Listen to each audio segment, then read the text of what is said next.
Hi everyone, welcome back to my channel. And today we will going to learn about stating purpose. Stating purpose or intention dalam bahasa Indonesia kita kenal dengan menyatakan tujuan. Nah, untuk menyatakan tujuan ini kita bisa melakukannya dengan menggunakan 3 cara, yaitu dengan menggunakan kata to, in order to, dan so that. Ketiga kata tersebut memiliki arti yang sama, yaitu supaya. Nah, untuk lebih jelasnya, mari kita lihat contoh berikut ini. Kalimat yang pertama adalah, saya akan pergi ke Korea supaya belajar bahasa Korea. Kata supaya di situ bisa kita gantikan dengan to atau in order to.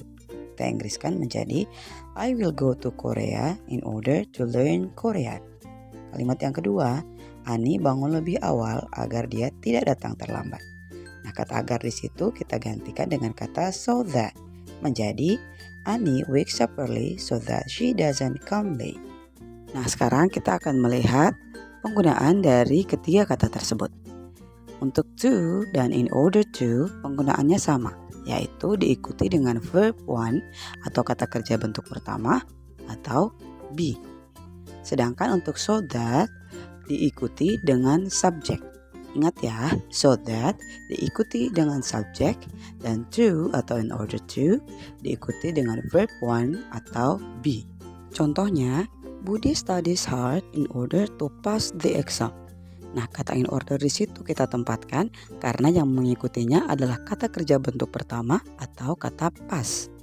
Sedangkan untuk contoh yang kedua masih dengan kalimat yang sama, yakni Budi studies hard so that he passed the exam. Kita menggunakan so that karena yang mengikutinya bukan lagi verb one tetapi subjek he. Contoh kalimat yang kedua adalah we have to exercise regularly in order to be healthy. Nah, kita menggunakan kata in order di situ karena yang mengikutinya adalah be. Masih dengan kalimat yang sama untuk contoh so that, we have to exercise regularly so that we can be healthy. Kata so that kita tempatkan karena yang mengikutinya adalah subjek we. Kalimat yang ketiga adalah they took the taxi in order not to waste time. Nah, kalimat ini adalah bentuk negatif dari kata in order to, yang artinya supaya tidak. Kita menggunakan kata not di antara kata order dan to. Masih dengan kalimat yang sama untuk contoh so that, they took the taxi so that they don't waste time. Nah, untuk lebih jelasnya, mari kita lihat contoh berikut ini. Ingat ya, sepanjang apapun soal yang diberikan, kalian hanya perlu fokus pada titik-titik dan kalimat yang mengikuti titik-titik tersebut. Apakah dia verb, be, atau subjek. Pertanyaannya, she listen carefully, blah blah blah, understand what the teacher explained. Kira-kira jawabannya apa ya? Yap, tepat sekali. Jawabannya adalah in order to.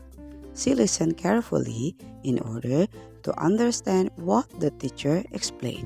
Kenapa kita menggunakan in order to? Karena setelah in order to, kalimat yang mengikuti titik-titik tadi adalah kata understand yang merupakan kata kerja bentuk pertama.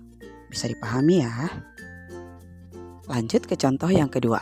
Ingat ya, untuk menjawab pertanyaan, perhatikan pada titik-titik dan kata yang mengikuti setelah titik-titik tersebut. Baik, pertanyaannya adalah Raja has prepared himself for the presentation, blah blah blah, he makes the best presentation. Kira-kira kata yang tepat untuk melengkapi titik-titik tersebut apa ya?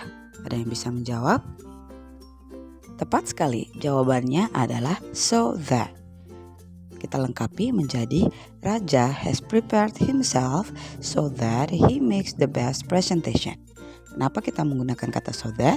Karena setelah titik-titik tadi, yang mengikutinya adalah subjek he. Nah, demikian penjelasan tentang materi stating purpose atau menyatakan tujuan. Semoga bermanfaat ya. Thank you for watching and see you on my next video. Bye bye.